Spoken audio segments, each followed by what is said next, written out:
G'day. In this video, we're going to transfer our design onto a piece of steel, cut out the blank and drill the holes.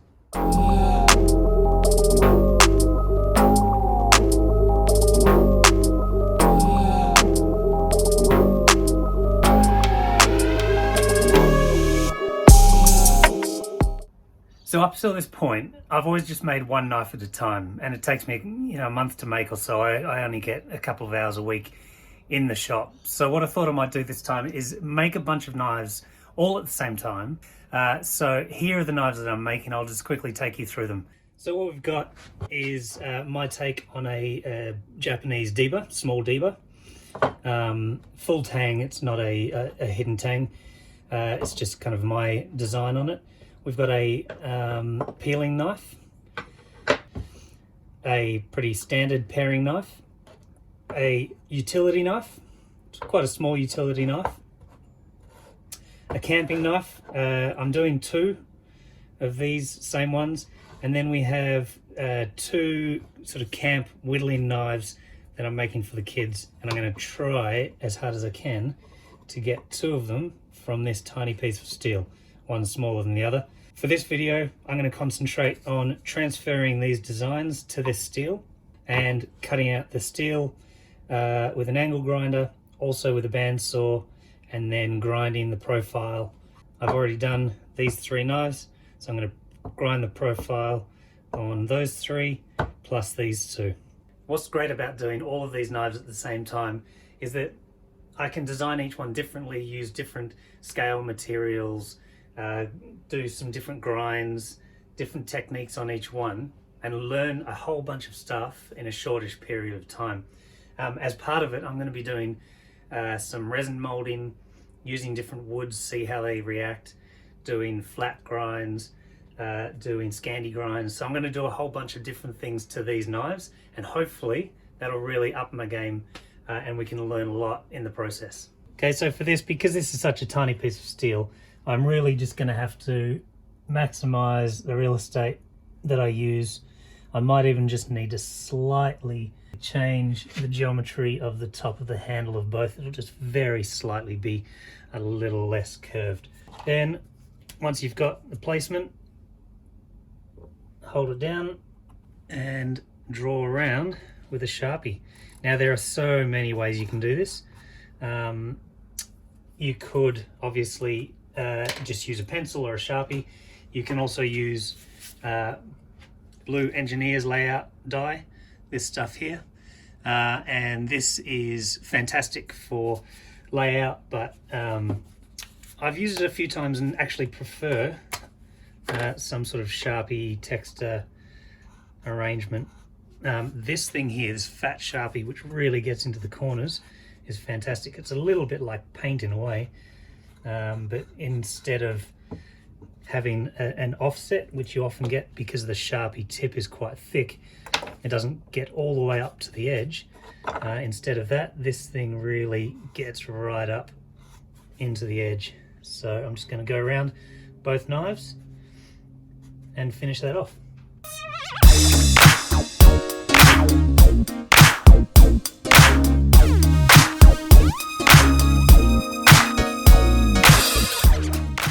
And there you have both of your knives on the piece of steel, ready to cut out. So what I'm going to do is start bandsawing this.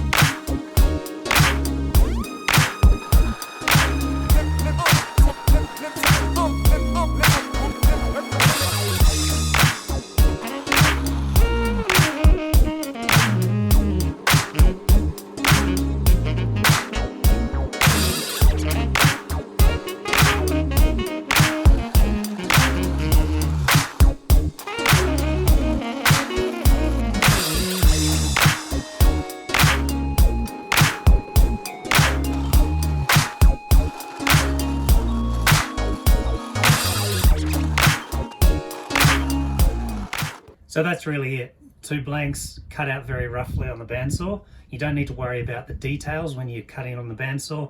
We'll grind those out so it's nice and smooth in a moment. With one of them, because there was some extra steel left over, I was going to chop that off because it was not part of the design, but actually I held onto it. It actually feels really nice. So I'm going to keep that on there, and once we shape it up on the grinder, we'll see how it really feels. So I've done that on a bandsaw. I started doing it with an angle grinder initially. It's harder, it's messier, it's noisier, but it absolutely works. So if you don't have a bandsaw, just jump on an angle grinder. They're very cheap if you don't already have one. Get a thin cutting wheel. You don't want a grinding wheel, and you can cut out very thick steel. So bandsaw is fantastic, but it's not imperative.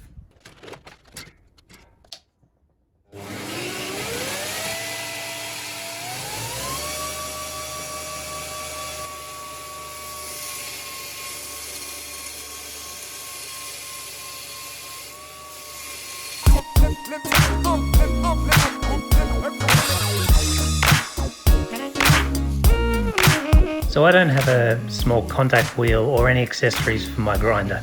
So getting around small areas is really quite tricky. I often push the belt slightly off to the left-hand side, which pushes it off the platen, and then I can use the edge of the belt to bend into small curves and places like that.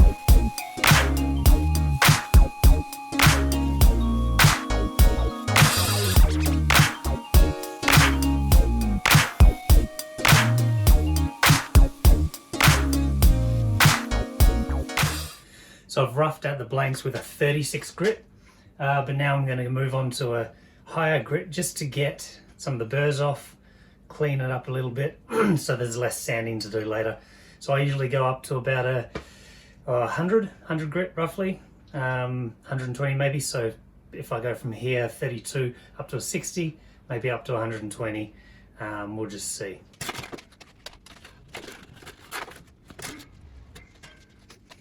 So these are the burrs that we're trying to get off. With the 32 grit, it really creates a lot of burrs around. You've got to watch out for this edge because as the scales come up, you don't want to round the edging because they won't meet flush.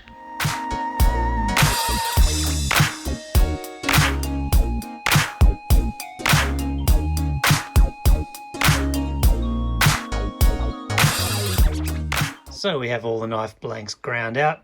So what I'm going to do now is I'm going to mark out where, I haven't actually designed on this, where the pins are going to go, but I'm going to design that out and then mark them and then drill them, and we'll do that with these 2 knives, and I'll show you the process that I do there. So I've got 4 kind of pins that I usually use. It's nice to stick to regulars so that you got the right drill bit sizes and you know exactly what you're doing. At the moment, what I really like is a 1/4 inch solid, a 1/4 inch lanyard tube. This one here is a 3/8 inch lanyard tube, and then an 1/8 inch solid. I often do different materials on the same knife, but I think with most of these I'll stick with the same, so it'll either be copper with copper or brass with brass, just to break away from my common style, which is to have brass at one end and copper at the other. The lanyard tube, great for camping knives, so you can put a belt loop or some other attachment onto your knife. So we'll mark those up, stamp where the holes are going to go, and then drill them. Now obviously when you're working out where to put your pins, you need to know where your handle's going to be. And I have designed where the handle is going to be on most of these, but I haven't actually on this one. So what I think I might do is I'm going to have the handle material, because it's a bit sleek and streamlined, maybe I'll do something interesting with the handle, but I'm going to end the handle material I think around here and have this as raw steel. So I'm going to have a large pin, a smaller pin, and then I'm going to see if I can do something a bit different and put a hole into the steel there, which will be visible. So that's going to be an 1/8, that'll be a 1/4, they'll both be solid. In this one here, I'm going to put a 3/8 lanyard tube, and a small 1/8 inch.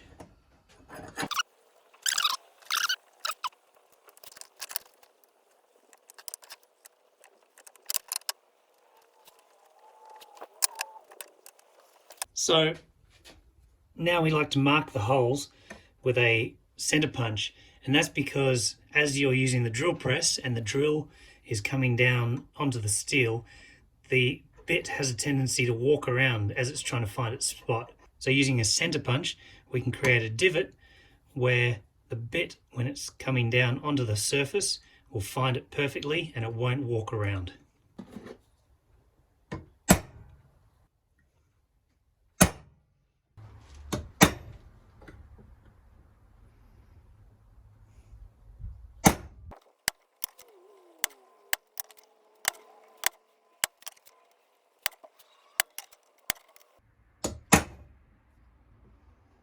So a bit of a pro tip. I heard this on the Knife Maker's Mastery podcast by Steve Reza. I always had a problem where you would drill the hole for the 1/8 inch or the 1/4 inch with an 1/8 inch or 1/4 inch bit. But if you drill exactly the same size hole, the pin doesn't actually fit. What you need to do is you need to get a slightly bigger bit for the pin you're about to use. So for an 1/8 inch, what you use is a 30. Now a 30 is a machinist bit. It's a different kind of bit, but it's a number 30. And for a 1/4 inch, you use the letter F. It's also a machinist bit.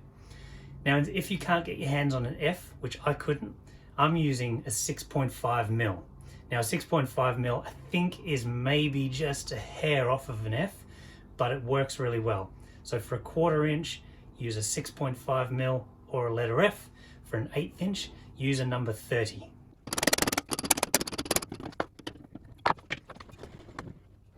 Now make sure you use cutting fluid. It helps the process. For larger drill bits, make sure you use a smaller bit to create a pilot hole. You can't go straight up to the bigger bits. You can, but it's not great for the bits. I'm also using cobalt bits. They just cut so much quicker. But an 1/8 inch is a great pilot hole for a 1/4. Let's do this.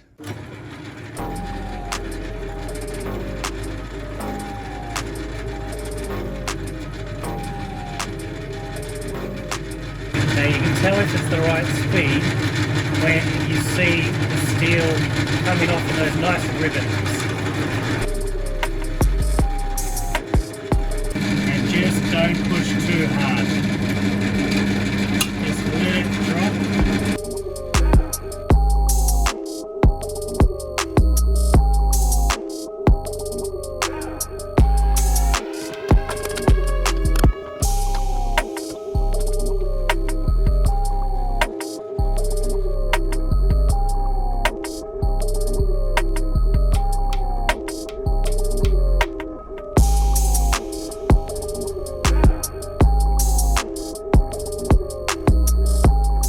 So the last thing to do is to countersink the holes, gets rid of any burrs, makes everything nice and flat. Using one of these, it's a steel countersink bit, and I highly recommend doing that. So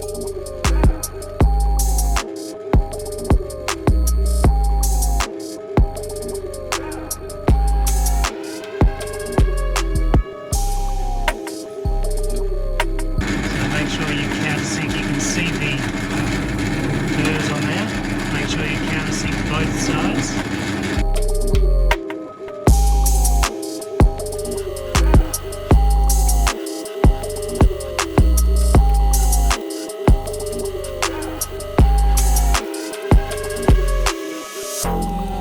Okay, so there we have all of our blanks cut out, ground out, and drilled, ready for beveling.